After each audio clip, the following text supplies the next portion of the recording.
Hey, what's up everybody? It's your mortgage expert, Brian McCauley. So, are you buying a house or did you buy a house this year and you don't love your interest rate and you're thinking about refinancing when rates drop down, but you don't know how the process works and you don't know if it's worth it? Stick around. In this video, I'm going to tell you everything you need to know about your refinance.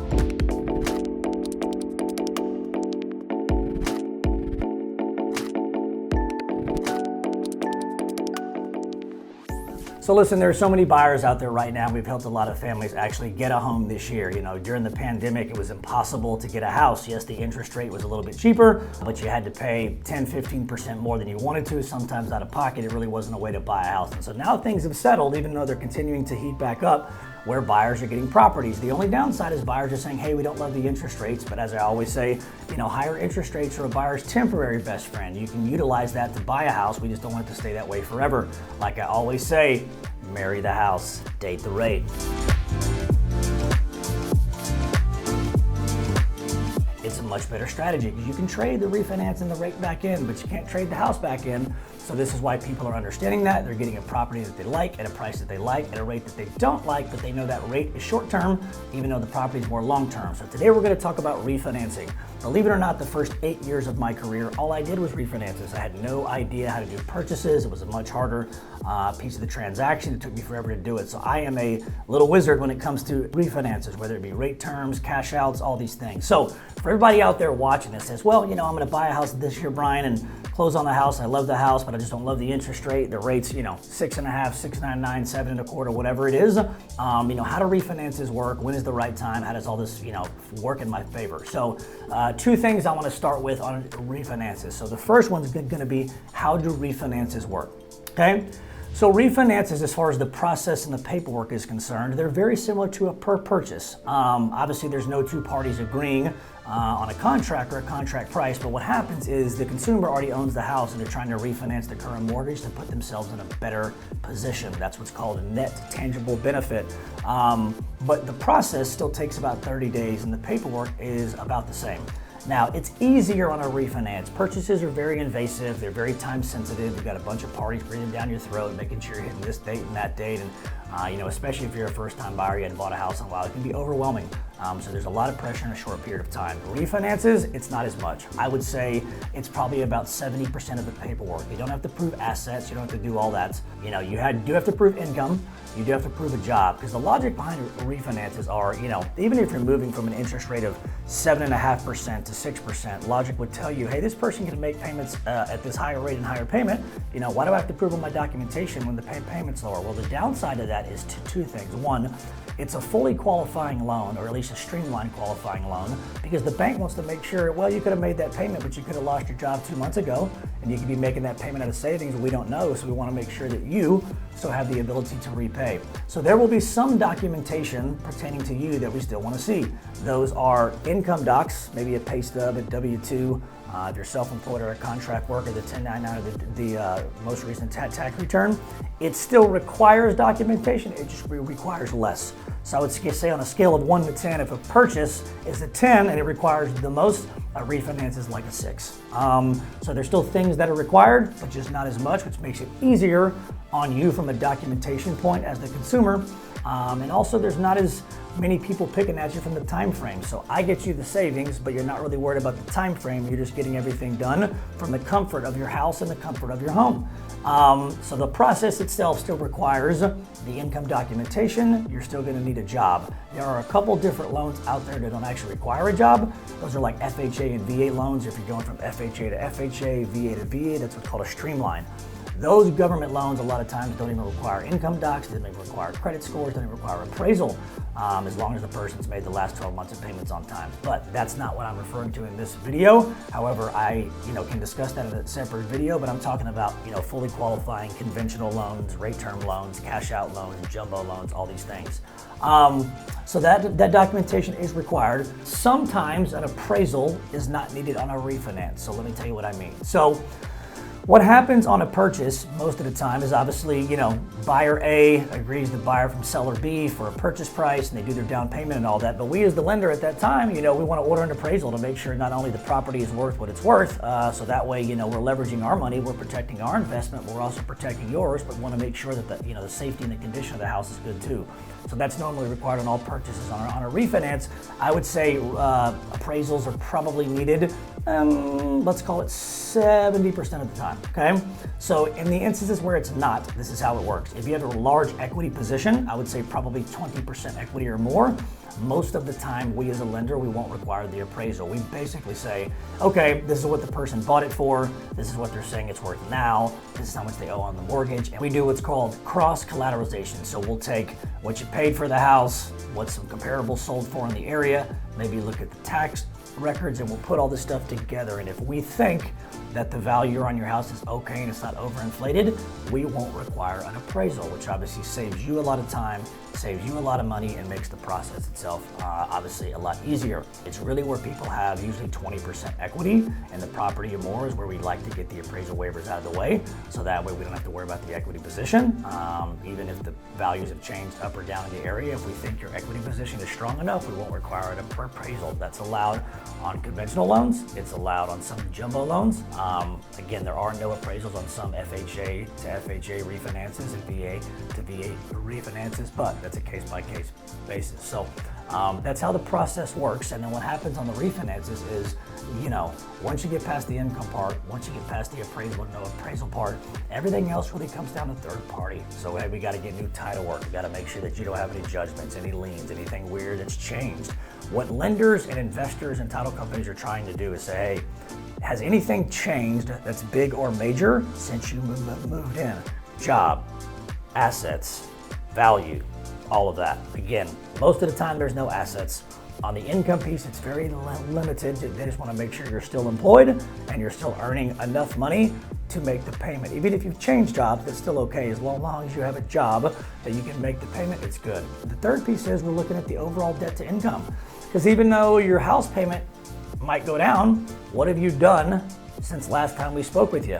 Have you bought a Ferrari? Have you had late payments on other accounts? What's your current position when it comes to credit and the leverage piece? Because we want to make sure that, yes, maybe you could qualify for the house 2 years ago when we bought it, but since then things have changed with your job or with your credit or with other debt that's a hindrance in keeping you from actually making this payment on time. So we will look at new credit scores, we will look at the credit profile, we will look at all the other debts. So that's why I said it's similar to a purchase in nature, not as extreme, but it's more of a surface level to make sure job is good, income is good, no debt to income issues, and then may or may not need appraisal. Second piece and final piece I want to talk about on the refinances, people always ask, when is the right time for me and how much does it cost? This is a loaded question and I'm going to try to spend as little time as I can on it, but I want to be very detailed for everybody out there. So when you watch this video over and over, you understand how it works. So the first thing about refinances is there needs to be enough of a net tangible benefit to you, the borrower, in order to do it. Most of the time, the simple answer to that is if your interest rate and your payment goes down by a certain amount. I would say by at least 1% on the rate, or at least 20% in the payment, that is worth it. And that's a total payment on everything, not just the actual rate. Some loans may have a conventional loan where they had a 90% loan to value. Their interest rate might be 6.5, but they've got $200 a month in PMI, private mortgage insurance. So their total payment is higher because of the PMI.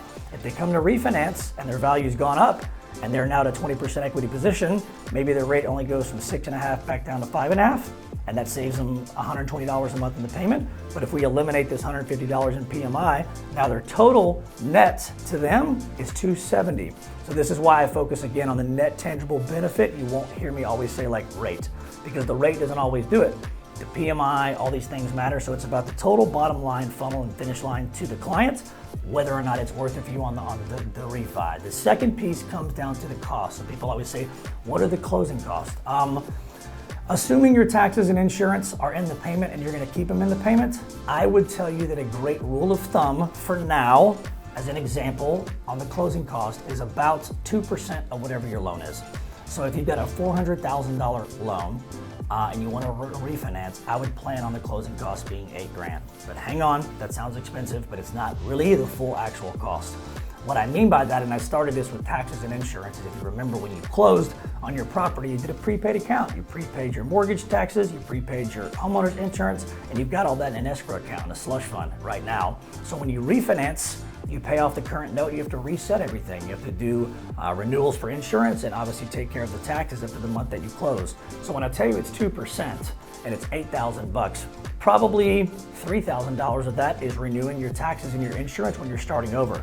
Well, what happens is, since you've obviously been paying the mortgage company all year with your taxes and your insurance, and we refinance and pay them off, they're probably holding on to $2 or $3 grand for the escrow account, for the taxes and the insurance. And what happens is, by law, when we pay them off, that's designed to go to the county for the taxes and the insurance company for the insurance. They have to send you a check in the mail. So if you see what I say in the beginning, it was $8 grand, but about 3 of that was for your escrows. Well, okay, if it's $8 grand, 2% on the refinance, but I get a refund check for $3 grand because obviously I've been paying my mortgage company this entire year, then that drops it down to actually like $5,000 in cost, right? Yes. Second piece is you're gonna skip 1 month payment. Always, always, always. So let's say you've got a $400,000 loan, your monthly payment's $3,000. We refinance you for hypothetical purposes, and let's say you close in October, okay? You're gonna skip November, and your first mortgage payment for the new note that we're refinancing to is gonna be due in December. So hang on one sec. My closing costs are $8 grand, but that's because I have to prepay all my taxes and insurance again, but I'm getting that back, so that's $3 grand, so that brings it back down to 5. If I'm refinancing and I get to skip a month's payment because I'm starting the note over and I get to save $3 grand, well then that $5 grand really becomes $2 grand. So $2 grand the actual hard cost. This is what I do the math on, because you can't take the bad and not take the good. The bad's $8 grand, the good is the escrow refund and the skip months payments. Now the bottom line true cost to you, the consumer, is about $2 grand. So that's the hard cost. So then we start doing the math and saying, okay, if I get a refund on my escrow and I skip a month's payments, to me as the consumer, to refinance my $400,000 loan, it's really about $2,000. Awesome, Brian. So when would it make sense for me to do this? Then we filter into what's called a break-even point.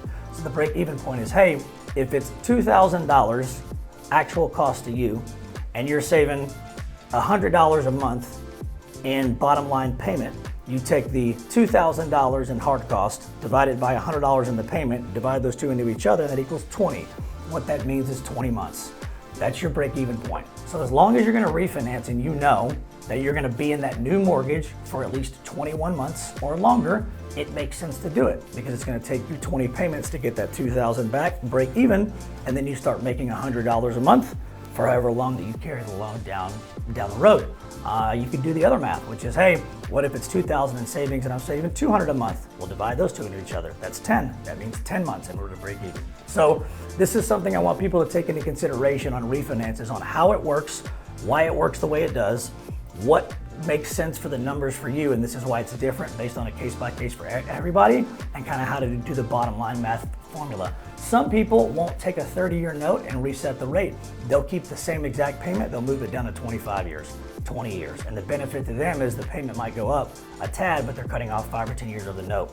Some people refinance and they take cash out. So they've had a 30-year note, they paid it for 4 or 5 years, their house has gone way up, they're refinancing using 60, 70 grand in their equity out of their property. It's gonna bring their mortgage note up and the loan amount up, but they're taking some of that money, and let's say they're paying off 2 or 3 credit cards. Well, if those credit card minimum payments each month are $200 or $300, they're eliminating $600 to $700 to $800 a month in debt. Yes, the mortgage note might go up by $200, but for them, the win is, hey, I'm saving a ton of money in my overall month to month. So if I'm $700 or $800 positive, Brian, I'm fine with doing that, because for me financially, it makes sense to push the mortgage up a tad, but get rid of all this, so that way the net is there for the consumer. So refinances are definitely advantageous and beneficial to everybody, but you just got to know when is the right time, how it works, and what the net tangible benefit is for you. Hey, so listen, I hope this refinance video was helpful. If it was, do me a favor, like, comment, subscribe, or even share with somebody that you know that could benefit from this information. If you want to get together and talk with me about a refinance, about a pre-approval, or just the future of the housing market, do me a favor, call me, email me, text me. We're always here. Until next time, stay tuned.